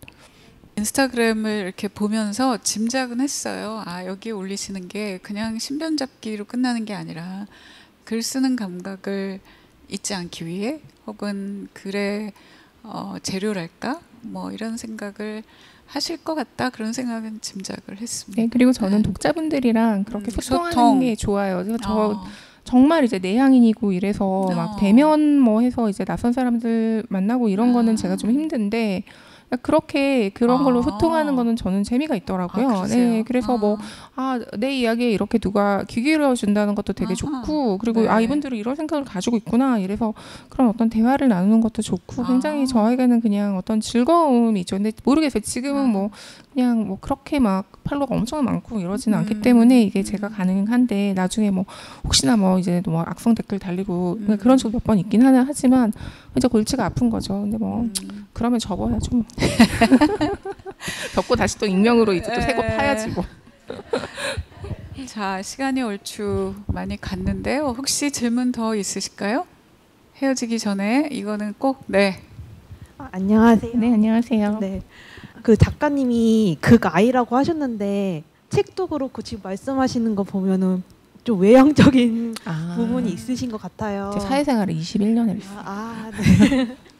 그리고 그 1년 동안 뉴욕 생활하면서 저도 좀 내향적인 부분이 있는데 뭔가 놀아야겠다라는 생각이 드는데 어떻게 놀아야 될지 잘 이렇게 안 될 때가 있어요. 그러니까 한가롭게 하다가 여행 가면 그때도 즐겁게 하는데 결국에는 책으로 돌아오더라고요. 그러시구나. 네. 어떤 방식으로 이제 노는 그런 행위를 하시는지 좀 노는 행위. 굉장히 거창한. 진짜 정말 재밌는 질문인 것 같은데 일단 저는 누구나 다 그 직장에서의 자아가 있지 않나요? 비즈니스적인 어떤 가면 있잖아요. 왜냐하면 그 사회생활을 하는데 회사에서 뭐 이렇게 말 안 하고 이렇게 할 수 없고 전 직업도 이제 있기 때문에 왜 이 직업을 택했는지는 잘 모르겠으나 근데 어쨌든 그런 것들이 있기 때문에 어쨌든 그 어떤 가면을 많이 활용을 하는 것 같고 책은 그냥 사람을 대하는 게 아니잖아요. 글자와 이제 노트를 대하는 거기 때문에 그럴 때는 이제 제 이야기를 할 수 있는 것 같고 그리고 뭐 그렇죠. 오늘 뭐 얘기는 근데 저 얘기하는 건 좋아해요. 친해지면 되게 얘기하는 걸 되게 좋아하는데 친해지기가 좀 시간이 좀 많이 걸리고 근데 어쨌든 이 자리는 제가 굉장히 친근감을 가지고 있고 제 책을 읽어주셨고 그럼 어떤 저와 어떤 그런 관계가 형성된 분들을 만나는 거기 때문에 이렇게 자유롭게 이야기를 할 수 있는 것 같고 노는 거를 하시다가 이제 책으로 돌아온다라는 말씀을 하셨는데 저 같은 경우는 지금 책 보는 게 일이기 때문에 절대 거기로 돌아오지 않고요. 그러니까 사람들이 그때 얘기를 했어. 노는 것도 계획을 짜서 노냐고. 이게 약간 제가 이제 MBTI 얘기를 계속해서 그런데 그게 파워 J이기 때문에 또 이제 어떤 계획을 짜서 이렇게 놀아야지. 약간 공부하듯이 노는 막 그런 스타일이었는데 그냥 그때는 해보지 않은 것들을 굉장히 많이 해보고 싶었어요. 예를 들자면 뭐 비키니를 입어본다든지 뭐 예를 있잖아요. 어떤 뭐 이국의 해변에 가서 앉아서 글을 써보겠다. 그러나 글은 쓰지 못하고 돌아왔지만 이제 그런 것들 뭐 여행 가가지고 어디 가서 뭐 즐기고 보고 그래서 지금까지 해보지 않았던 그런 뭐 예를 들자면 뭐 디즈니 월드 혼자 간다든지 그런 것들을 해보고 싶었던 것 같아요. 그래서 최대한 저는 굉장히 몸을 던져서 하는 경험이 굉장히 중요하다고 생각을 해요. 왜냐하면 머리로 익힌 것보다 몸으로 익힌 것은 이게 체득된다라고 하잖아요. 그게 오래 남기 때문에 그래서 그리고 사실 제가 기본적으로 좀 사무직이기 때문에 너무 앉아있는 시간이 많고 두뇌를 많이 쓰는 직업인데 그거보다는 몸을 던져서 무언가 어떤 감각을 얻고 무언가를 배우고 그런 어떤 경험을 많이 하고 싶다라는 생각을 했습니다. 절대적인 시간을 몸을 움직이는 데 좀 투자를 많이 하는. 네. 이거는 실질적인 이제 호기심, 이렇게 개정 증보판이잖아요. 네. 이런 경우에도 출간 계약을 새로 합니까? 했죠. 네, 하자고 해가지고 제가 해야 되니 했더니 해야 된다 그래가지고 새로 했습니다. 반응이 좋지요. 네, 지금 반응이 저희가 좀 걱정을 했던 게 이게 개정판인데 이거를 또 하면은 그 잘 팔릴까 이랬는데 의외로 이제 근데 사실 예전에 그렇게 뭐 많이 알려지지 않았기 때문에 많이 보시고 저희 어머니가 그러더라고요. 너 진짜 이거를 개정판인데 돈을 똑같이 받냐? 뭐 이렇게 얘기하더라고. 내가 아니 당연하지. 내가 얼마나 노력을 많이 했는데 그랬더니 엄마가 아니 그거는 초혼 때도 축의금을 받고 재혼 때 또 받는 거랑 같은 행위가 아니냐 엄마 그렇게 얘기를 해서 정말 좀 너무하다 라는 그런 생각을 했는데 열심히 썼고요. 많이 이제 딴 네. 책처럼 네. 문장도 굉장히 많이 다듬었고 하여튼 보통의 어머니하고는 좀 다르신 분 같으세요. 처음에 제가 보다가 이 분칠이가 뭐지? 분칠이 보다가 분칠이 좀 별로 이런 뜻이었구나 했습니다. 저는요 오늘 특히 이런 걸 많이 느꼈습니다. 이 디지털 시대에도 그리고 우리 사실 그냥 줌으로도 얼마든지 할 수 있는 건데 이렇게 날이 굳은데도 책방에 오셔서 또 직접 만나서 얼굴을 보면서 눈을 보면서 이렇게 이야기를 하고 또 한 1시간 반 100분 정도를 같은 공기 안에 있다라는 이것이 참 귀한 거구나 특별한 거구나 그렇게 느낍니다. 이게 저만 이렇게 느끼는 게 아니죠. 여러분도 그러셨죠? 네. 소리가 좀 작아요. 오늘 오시기를 오기를 참 잘했다. 주말 연휴의 첫날인데 그러니까요. 오늘 첫날을 참 잘 보냈다 이렇게 생각하시죠? 그러시면 박수 한번 쳐볼까요? 너무 고맙습니다. 그리고 유튜브로 함께 해주신 분들께도 감사드리고요. 감사합니다. 네, 그리고 이제 저희는 또 다음 달 책을 이미 정해서 발송 준비를 막 열심히 하고 있습니다. 이제 조금이라도 더 빨리 보내자. 그래서 저희가 준비하는 단계를 확 앞당겼거든요. 다음 주 정도 빠르면 아마 받으실 수 있을 것 같은데 이번 책도 아마 재밌게 읽으실 거라고 생각하고요. 그리고 특별히 이번에는 미니북을 추가로 넣어 보냈잖아요. 사실 고민을 많이 했답니다. 저도 책을 내서 이번 달 책을 제 책으로 할까 고민을 하다가 이렇게 대놓고 들이대는 거는 저희 방식이 아니다. 그래서 아까운 마음을 누르면서 제 책은 뒤로 하고 그런데 그거 이상으로 아주 재미있고 좋은 책이 있어서 흔쾌하게 작가님 책으로 했는데 그러길 잘한 것 같아요. 오늘 좋았고요. 오신 김에 네. 네. 그리고 저희 책방하고는 또 각별한 인연이 있어요, 그죠? 네. 여러 가지로. 네, 그래서 저도 좋았고 그리고 제가 마저 드리려던 말씀은 미니북으로만 보신 분들은 책방에 오신 김에 실책도 한번 보시고 저자 사인도 받아가시라라는 말씀을 드리면서 마무리를 하겠고 지금부터는 우리 과가람 작가님의 친필 사인 받는 시간으로 진행하겠습니다. 여러분 감사합니다. 사인 받으신 분 앞으로 나오셨습니다. 고맙습니다.